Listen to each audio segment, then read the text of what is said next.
Welcome to Books Alive. I am so excited as always to tell you that I have a very special person in the studio with me today. He is a 3-time Coretta Scott King Award winner and a 2-time Caldecott Honor Award winner, and his name happens to be Mr. Kadir Nelson. Welcome. Thanks for having me. It's so great to see you. You and I have just watched you. Well, you did a school event, and I got to watch it. And your connection with the students was really amazing. Are you enjoying going around the country and talking to the school groups?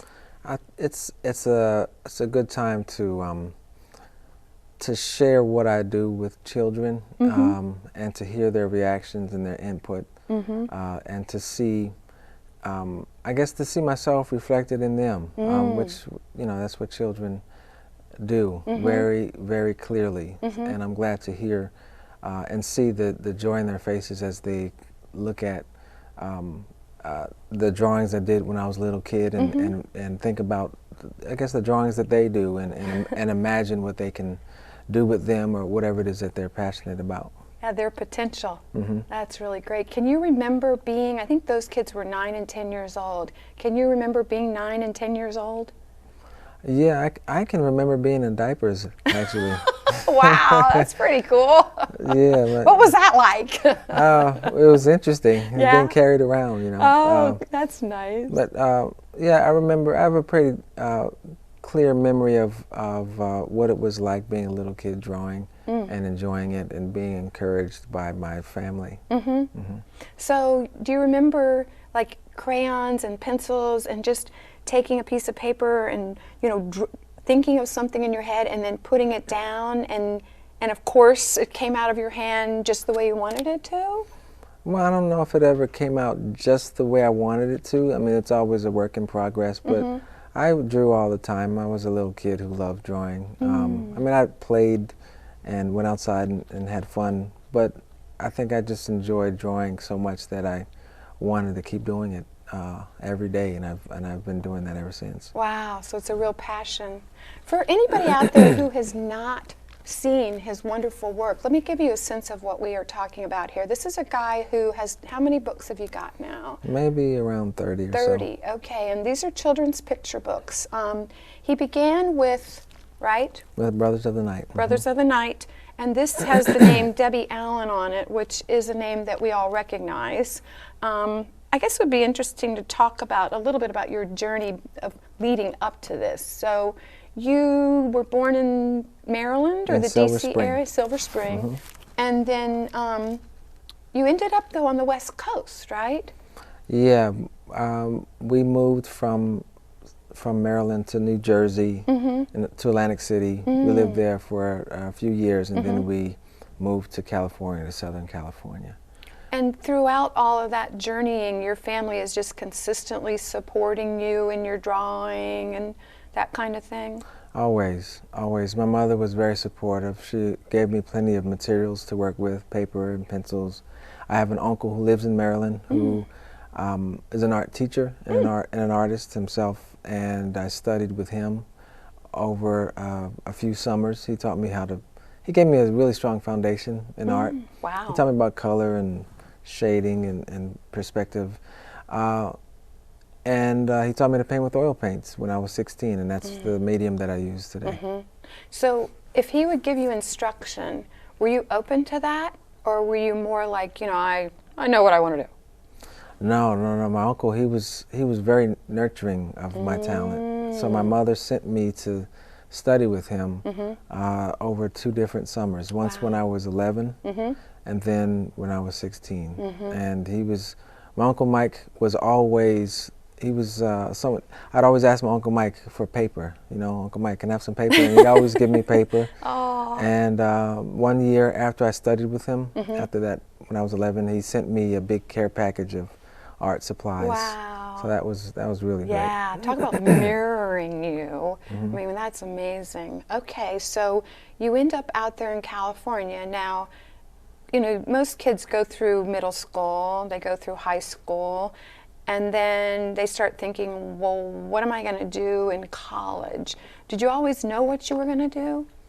I knew that I loved drawing and painting a lot. I mean, I did that an awful lot. But I'd also heard that about that old cliche about starving artists, you know, and I didn't want to starve, so I decided that I would study architecture. Oh, and wow. Which would be a quote unquote real job. It was more practical. Okay. But after I got a scholarship to study architecture. Oh, wow. And Congratulations.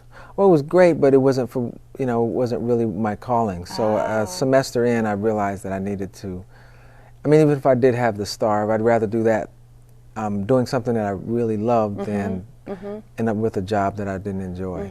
So that's interesting, because other authors and illustrators have sat right where you are and said the exact same thing.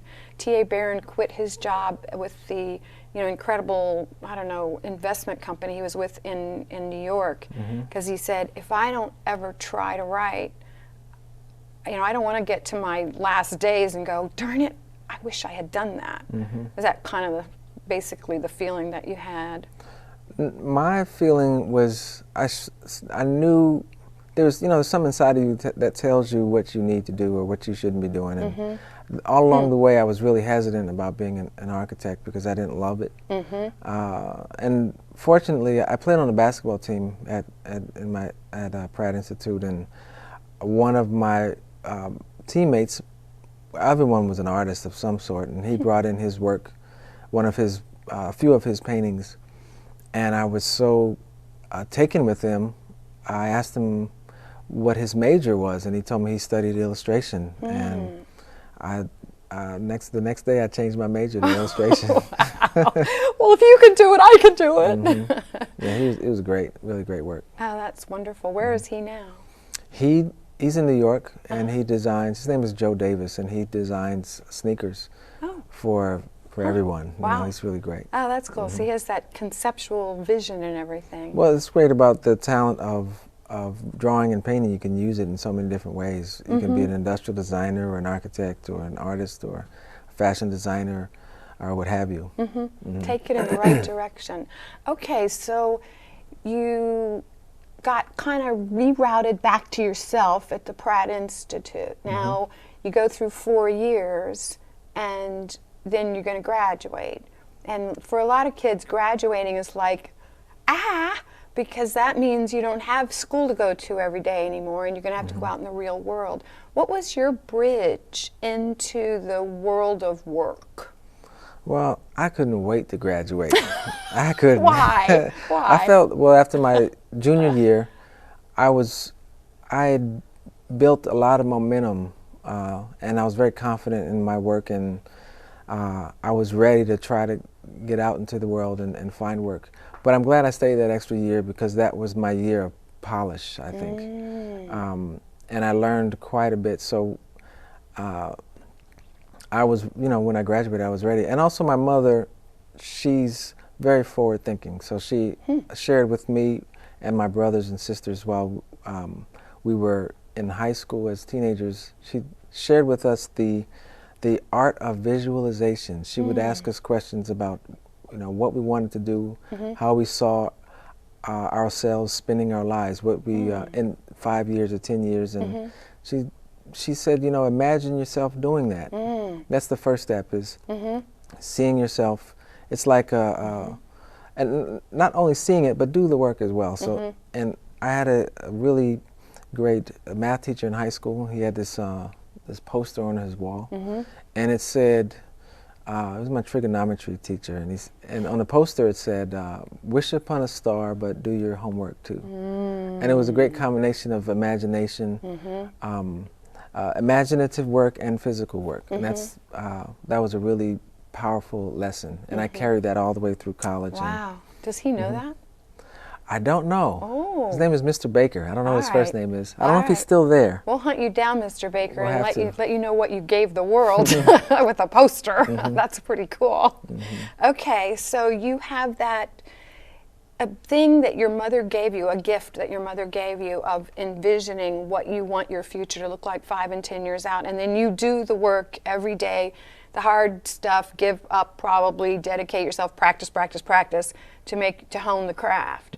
Now then you get your diploma, and you walk out the door, and what was your next stop? Well, I don't know if my career has been different than many others, perhaps, but 2 weeks after I graduated, I get a call from DreamWorks. Now, how did that happen? It sounds like it fell in my lap, but yeah, it does. 6 months prior, well, all through college, I'd done my work, and my professors had developed a trust in me and my work, and I did, I got good grades. I was on top of my studies. For so you. Yeah. as a result of that, I was offered an internship at the Society of Illustrators in New York, and for a month. So I did that, and as a result of that, they gave me a ticket to one of their shows. So I went to the show, and at the show, I met a young lady who had just graduated, and I gave her my new business card, and maybe a week or two after that, she called me with a job that she thought I was right for. It was her job, but she gave it to me. Wow. So I did the job, and the guy I did the job for really liked my work, so he wanted to share it with his peers, and he sent them out all over the country. One ended up in Los Angeles at These DreamWorks. are paintings? Portfolio of paintings. Okay. So that portfolio found its way to DreamWorks, and then 6 months later, I get a call from DreamWorks. Wow. Right in time, right? Yeah. 2 weeks after. So what did you do for DreamWorks? It's called, I was a visual development artist. Okay. Which means there were a number of artists, and we all created images to inspire the look of the film. Okay. All right. So if you've ever seen those books like The Art of The Lion King or Star Wars, all those paintings are visual development paintings. You're developing the visuals.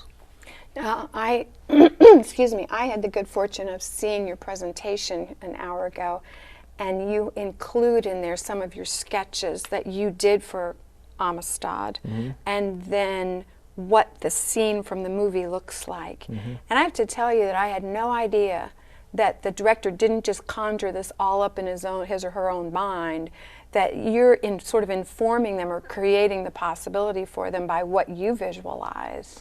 Well, we were creating paintings to inspire the directors. It was Steven Spielberg's vision. So he'll look at all of what we do and then figure out how he wants to use what we did to create his own look for the film. And what did that experience of creating those paintings for film, what did that teach you? Well, I learned about storytelling with images. I learned about creating the look of an environment to help inform the storytelling, whether it be by color or lighting or composition, all those things. It was like, for me, that was like going to school. It was another 6 months of training. Sure. So then I could use that for other films or for children's books. It strikes me that we're taking for granted, excuse me, Kadir, that you're so open to learning. I mean, I don't know that everyone is, but you're almost like a sponge, or you just want to keep growing and moving forward with it. And I think that's really great. That's wonderful. Well, I think if you enjoy what you do, you'll spend time with it, and as a result of that, I mean, if you really enjoy it, then you'll get better at it, and you can become a master of it. The only way to become a master of it is to be open to learning more about it. And it's not really work. It's not dreadful work. It's enjoyable work because it's something that you're really interested in. Did you have a dream at that point? Did you kind of know where you wanted to go with your ability with art? I didn't. I know I just really loved painting. I wanted to do anything and everything that I could. Wow. And I never really imagined that I'd be doing work for film because I didn't know anyone in Hollywood. I didn't have any of those connections. But I did know I enjoyed them. So that's one of the things I try to share with students who are looking to get into the arts or whatever it is they're doing. Is to start with what you like first instead of trying to think about how much money you can make at it, because that's more backwards, and there's more joy in doing what you like doing Right. than just getting paid for it. I mean, one has much longer legs than the other. Mm-hmm. Wow, that's wonderful. Okay, so then you your path crossed with this lady, Debbie Allen, Mm-hmm. and you got, I guess she contacted you and wanted to do the book, and she asked you to illustrate it. Well, Debbie, she produced Amistad, so she was there as part of the creative process, and there we struck up a friendship. And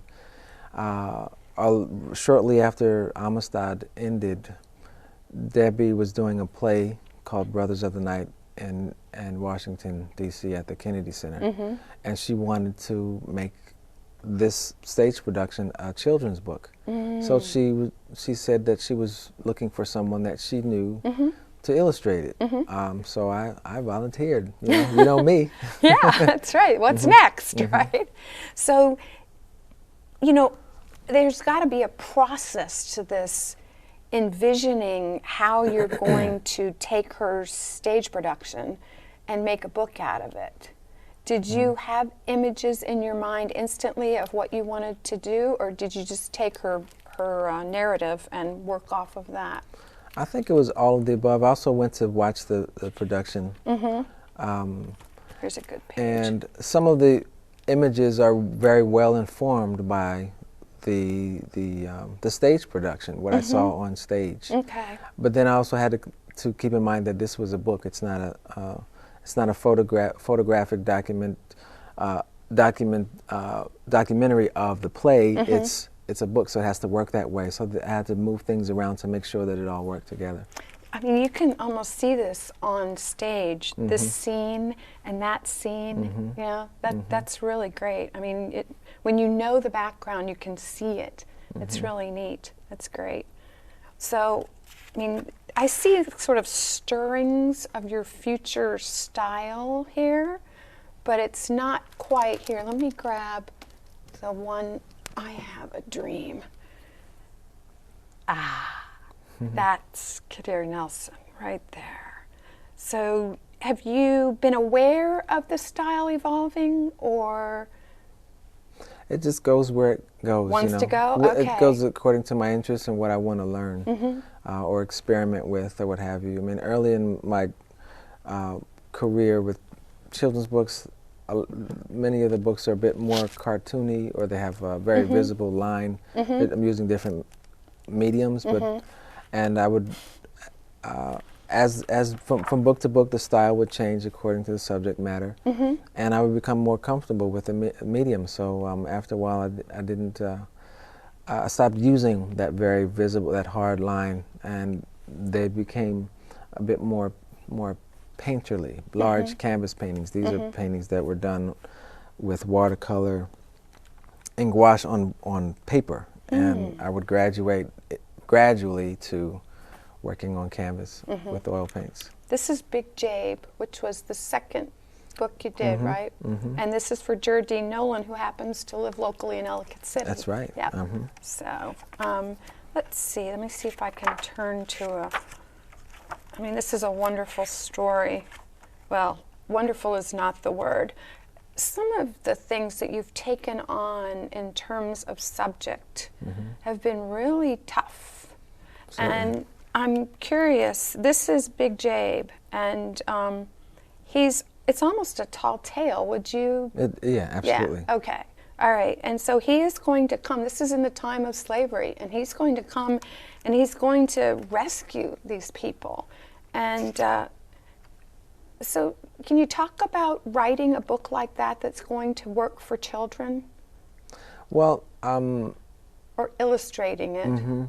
Well, I think it's a matter of being honest, being honest about your subject matter. I mean, you don't have to have all the gory details, but you can certainly be honest about what's going on here. And I mean, it's all of it.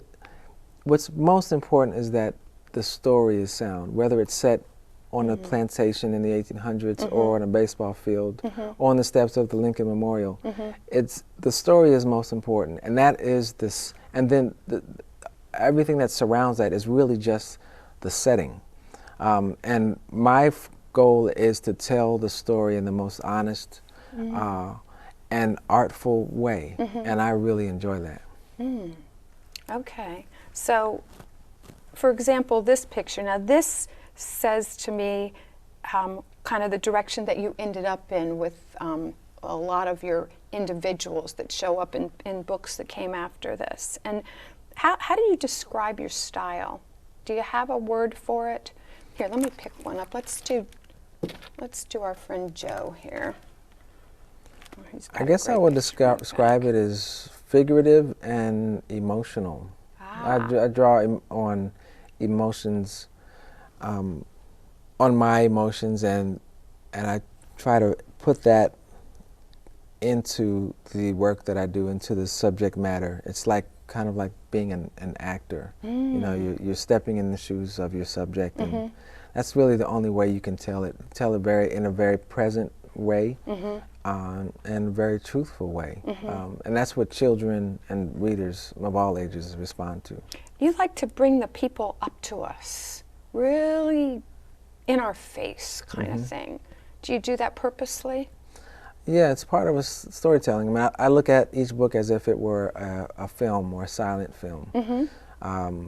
And within that, you'll have your pull away, your wide shot. Then you have your close-ups. Then you have your worm's eye view, the bird's eye view, and all of it's for your worm's eye view. All of it is specifically for with the intent of telling the story, and you use those devices. Look at this. To better tell the story. Look at this. Isn't that incredible? Wow. There's a light that works in your pictures too. That's certainly part of the storytelling, and I would say the more emotional and spiritual part that I bring to the paintings. Light is always a great indicator of where to direct the eye and to direct your emotions. Okay. Whether it's, you feel a certain way when you go outside and see the sunshine, or you feel a certain way when it's a dark room and there's a spotlight on someone, or if it's lit from the side, or if someone's in shadow. All of those things are very important. I really studied Steven Spielberg's films very closely because he uses all those devices really well, very effectively. Incredible? I mean, we just go watch the movie. We don't realize what's really happening to us because of those techniques. Yeah, and it works the same way in your books. And this is A Nation's Hope, the story of boxing legend Joe Louis. It's a wonderful story by Matt de la Pena and beautifully illustrated by Kadir Nelson. It's one of my favorites, actually, because I found out that Joe Louis didn't speak. I think he stuttered until he was like 6 years old or something when I read that book, and that considering the power of the man to know where he came from was just really amazing. So, all right, we're going to take a short break, but we have some real gems and treasures, some of his latest work waiting for you when we come back, so I hope you'll join us. Tick, tick, tick, tick, tick, tick, tick, tick. Massive heat waves. Heat waves. Tick. Severe droughts. Tick, tick. Tick, tick, tick. Devastating hurricanes. Tick, tick, tick, tick, tick, tick, tick. Our future is up to you. Tick.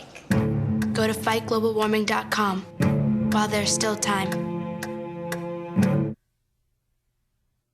I hope you find a home. I hope you find a home. Hey, maybe you'll be picked next. Maybe you'll be picked next. We've been caged together too long. We've been caged together too long. How come nobody ever picks me? Maybe they're looking for somebody different. Pick me. Well, the shelter's closing up for another day. We didn't get picked. I know. Tomorrow. Guaranteed.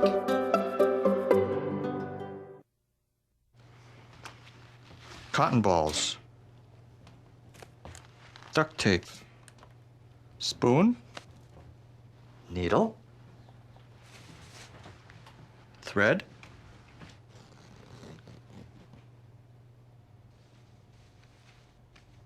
scalpel. The smallest moments can have the biggest impact on a child's life. Take time to be a dad today.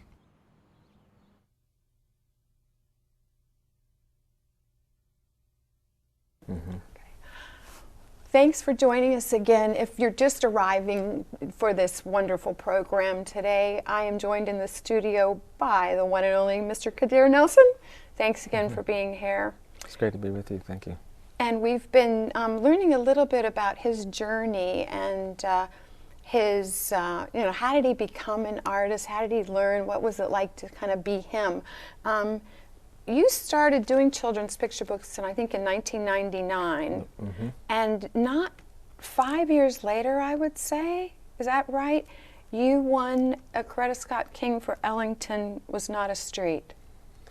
I don't remember the year. You probably know better than I do. 5 or 6, yeah. I remember that Ellington was my 10th book. Oh, wow. Okay, you'd worked with a lot of celebrities in between. A number of them, yeah. Yeah, Spike Lee. Debbie Allen, Will Smith, and Michael Jordan's mom. That's right. Yeah. His mother and his sister. Okay, his mother and his sister. So are you exchanging Christmas cards with these people today, or? I keep in touch with Debbie Allen and the Lees, and with who was not so much the Smiths, but Mrs. Jordan. She's very kind.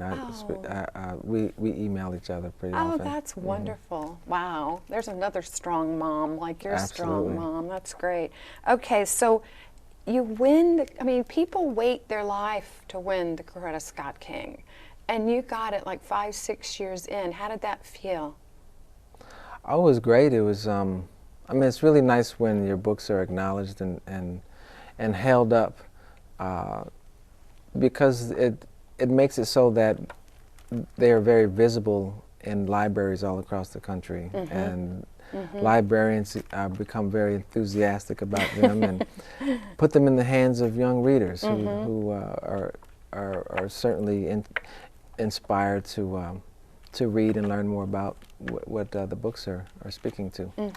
And just to give you all a sense of this one, this is about, say her name for me, would you? Ntozake Shange. Ntozake Shange.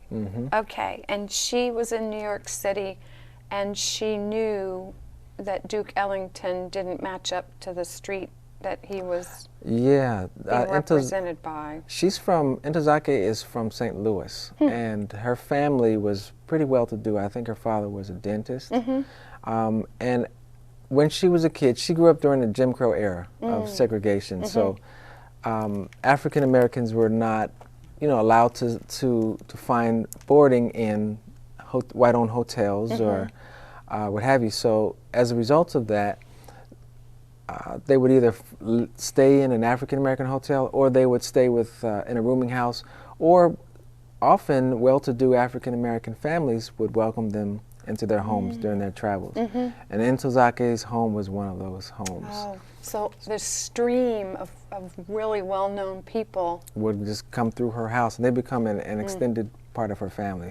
So she knew people like Duke Ellington and Paul Robeson and so forth. So when she saw that there was a street named after Duke Ellington in New York that was not very well kept, it was pretty dirty and not classy or clean like Duke Ellington the man, she got really angry. And out of that anger, she went home and she began to write about it. Wow. And the first words she wrote, of course, were Ellington was not a street, and that's where the poem came from.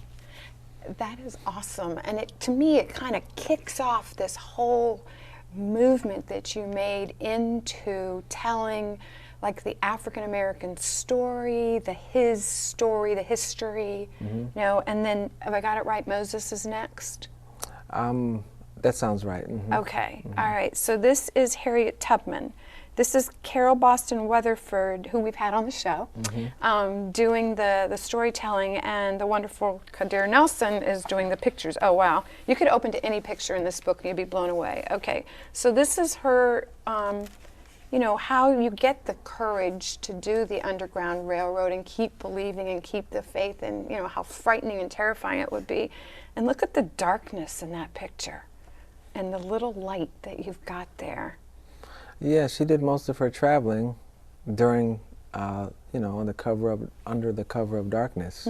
So a lot of the images would have to be nighttime images. And I think that was a challenge of it. But what I often like to do is to, even though it's a dark image, I always like to have,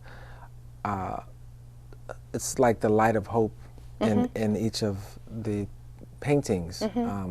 So you'll see the moon, or you'll see the stars, or you'll see, it could be the light of the subject that's inside the person, but it's always there. And it's on her. Purposeful? Everything, there are no accidents. Oh, cool. So you're thinking all the time. It's part of the storytelling. Wow. You know? You can direct the eye with light, with lines, or with color. Oh, wow. Okay, now that's a shift. You go from this to this, and that you love these big skies. I do. People have drawn attention to that. I don't know if I think about it that much. I just think about it as if I'm a director. Okay. And that would be a shot in the movie, you know, with these big expansive skies that you'd see. And is there an artist that has influenced your style? there are several artists, probably too many to name, but early on there was Ernie Barnes, who did the famous Sugar Shack painting that was on the Good Times show in the 70s and 80s. Okay. All the way through the, you know, the Renaissance artists, Pablo Picasso, Gustav Klimt, John Singer Sargent. I mean, the list goes on and on. I'm just a big fan of great craftsmanship. Okay, which I'm sure you can see. Wow.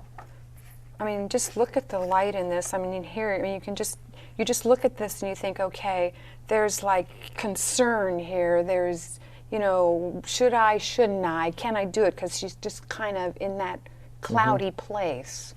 Yeah, it's really cool. Oh, wow. Well, okay, so now I should learn to look at these through the eye of the director, like behind a camera, and what I want my shot to look like. I think it's just, it's a matter of looking at it and paying attention to how it makes you feel. That's what I mean, that's where it comes from. Okay. I mean, and that is a mirror of what's in here, and then and you respond to it, you know, because we're all affected by things that are beautiful, by a beautiful sunset or a moonrise or moon on the water. You know, my daughter looked at that while I was working on it, and she said, she was really sweet. She said, "You know, that's beautiful, Daddy." Wow. You know, that was really How really old kind. was she then? She was maybe 6 or 7. Wow, and she got it. Oh, that's so cool. Okay, and then they said, and if they had sent you a manuscript and you were like, nah, that's not for me, do you just say no, or do you have the privilege of, you know, accepting to do what you want to do, or how does that work?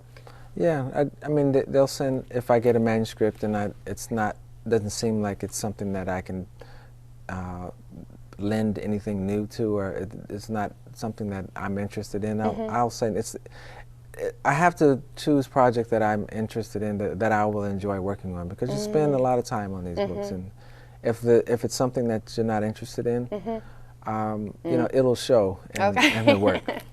This is Henry's Freedom Box, which is a true story from the Underground Railroad, and I just found a wonderful picture. Let me go find it so you guys can see it.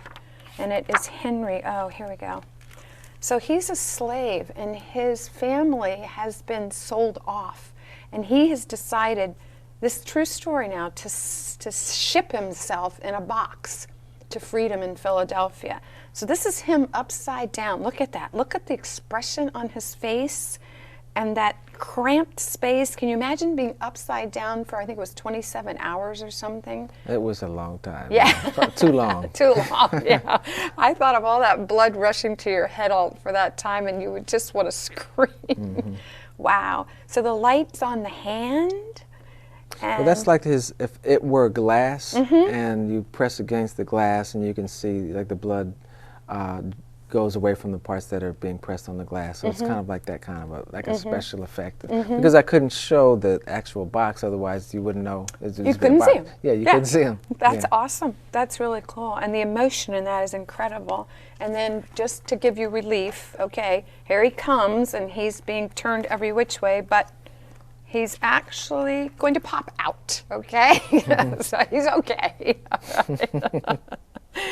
And where did you get the faces for these chaps?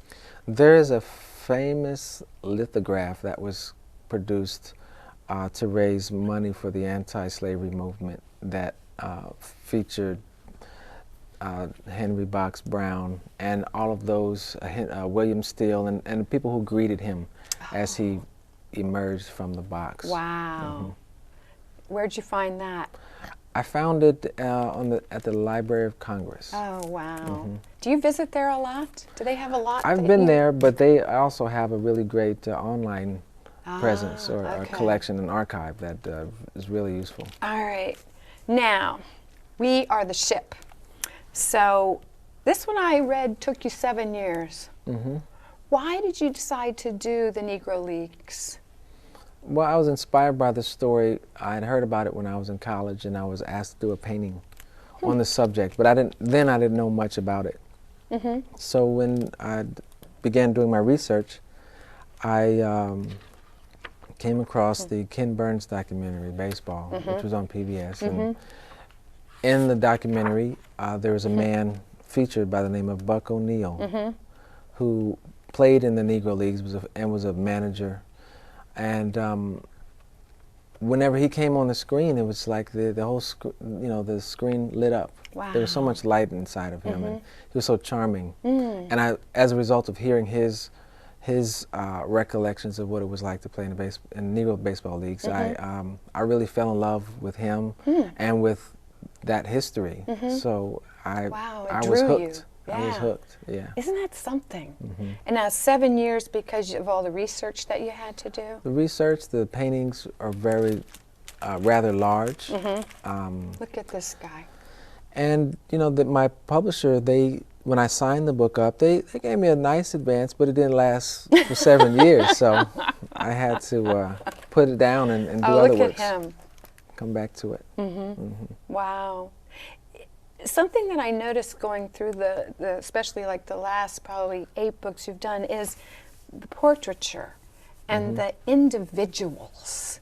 And I know that you are a really strong individual yourself.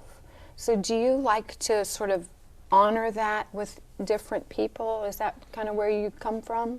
I like to draw and paint or portray the strength of the spiritual, physical, emotional strength of people. Wow. And I do that because I want to feel that way. And by doing that, like as I said before, art is a mirror.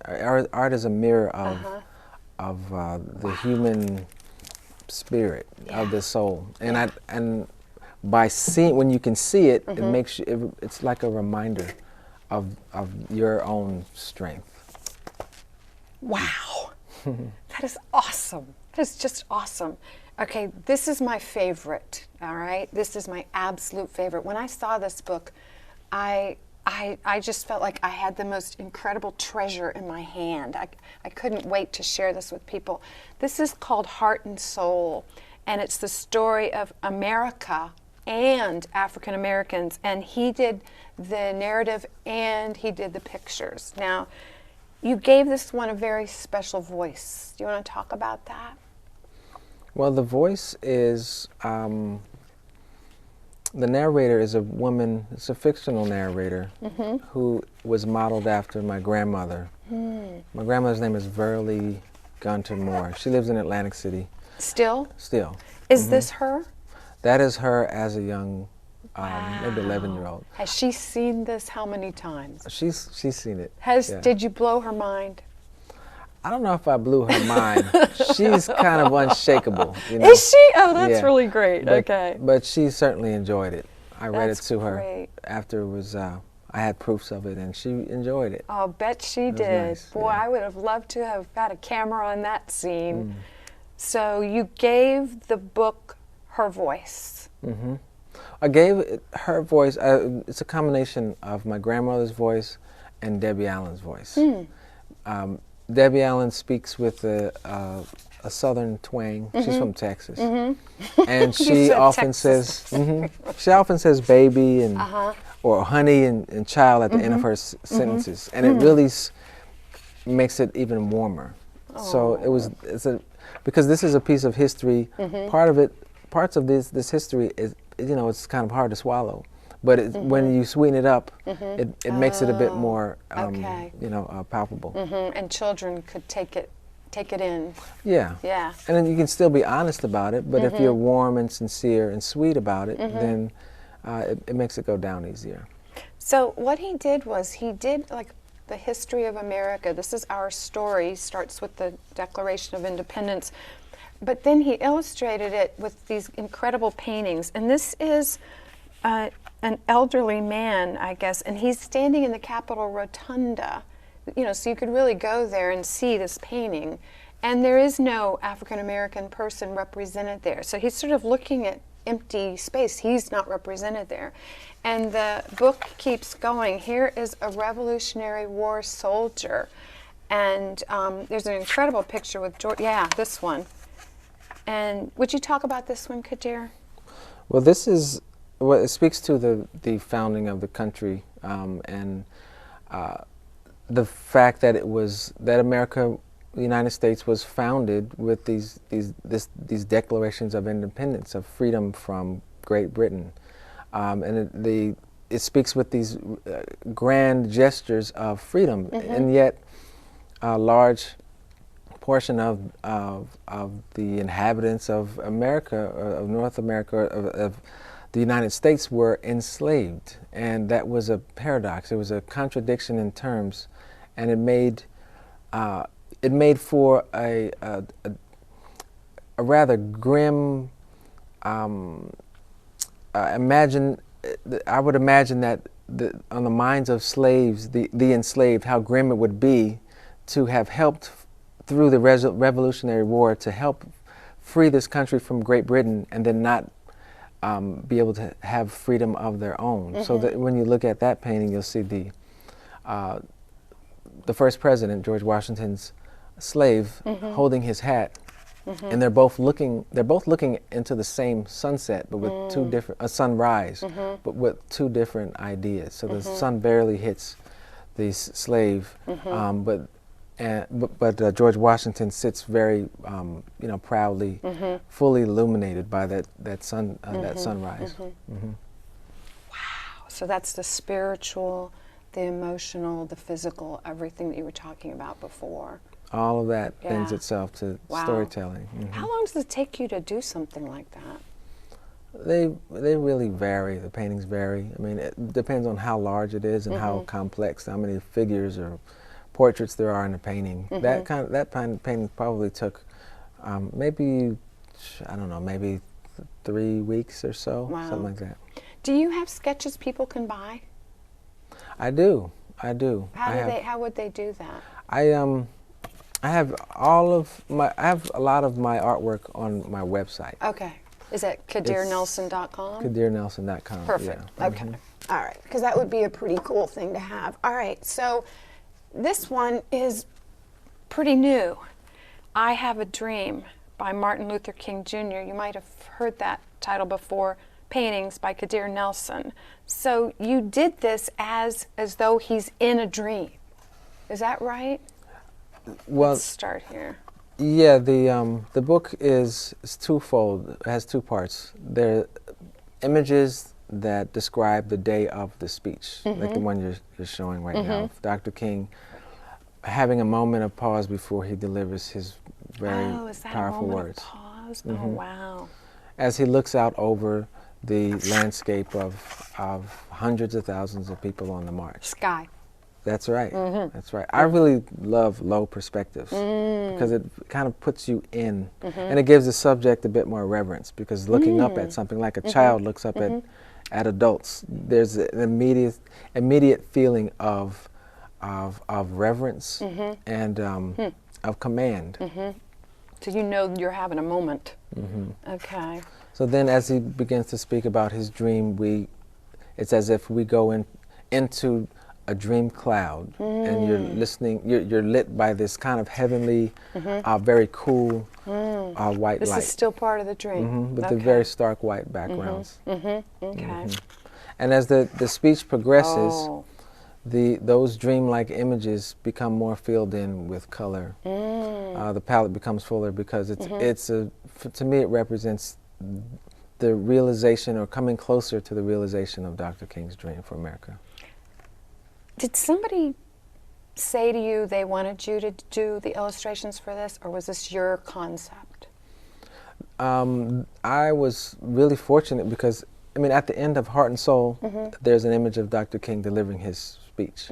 And right around that time, my editor at Random House had the idea to do, or at least contacted me about the idea to illustrate Dr. King's speech. It had been done before, maybe 10 or so years ago.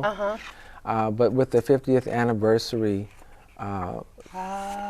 looming, they thought it would be a great idea to revisit the speech with the work of one artist. The other book had paintings done by several different artists. So they figured it would be one voice on this go-around. Intimidating? No, it's.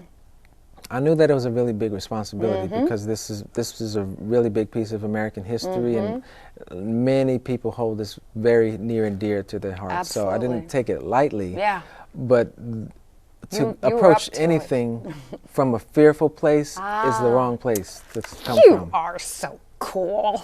Oh my gosh. Say that again.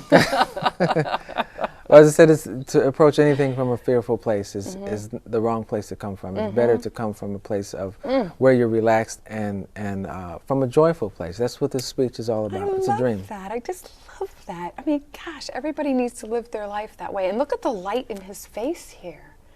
That's really beautiful. All right, you've got one more one that we have published that I'm going to reach over here. And this is a face people are going to recognize, Nelson Mandela. So this is the one that just came out, right? So how did it feel to do a book on him? It felt great. I mean, I went to hear Nelson Mandela speak after he had been released when I was about 10 years old. Wow. My mother and I were on we rode a bus to Los Angeles from San Diego with a group of people, and it was really something. When he came out on stage, I think people applauded for 10 minutes. I mean, it was. How did it you just kept feel? going on and on. I could feel the energy. And you personally, how did you react to him? Well, I'm a 10-year-old kid. Yeah. You know, I really didn't remember what he was. I couldn't even make out what he was saying because he has a very thick accent. But I could see how important a moment that was. Wow, and you were there. Wow. Wow, that is awesome. Look at the connection between these eyes here. I mean, she is leaving him with something to never ever let go of that. That is incredible. And I've come to look at how the light is used in your pictures and how it moves my eye along. So, all right, I have a question for you. It's not about the death penalty. How is your dream changing, or do you see it changing, and do you have any new directions you want to take it in? I can't say that I have any dream in particular. The only dream or idea or desire that I have is to be happy and to spread that love, light, and joy through my work. And whatever comes, so be it. Wow. So whatever subject matter, you don't have like, well, I still haven't done this or that, or anything like that. You're just sort of in the flow. I'm just open. To what dreams may come. That is awesome. Thank you so much for taking time to stop here today. Oh, thank you for having me. It's just really been a joy. It really has. So there you have it. You get a feel for not only the work and what he's trying to give us, but the man that it's all coming through. And you can see what what an incredible person he is, what a inspiring person he is for young people, and heck, even for people my age, and how just every book he's done is a work of art and a gift to all of us. So thanks so much for joining us, and we'll see you next time.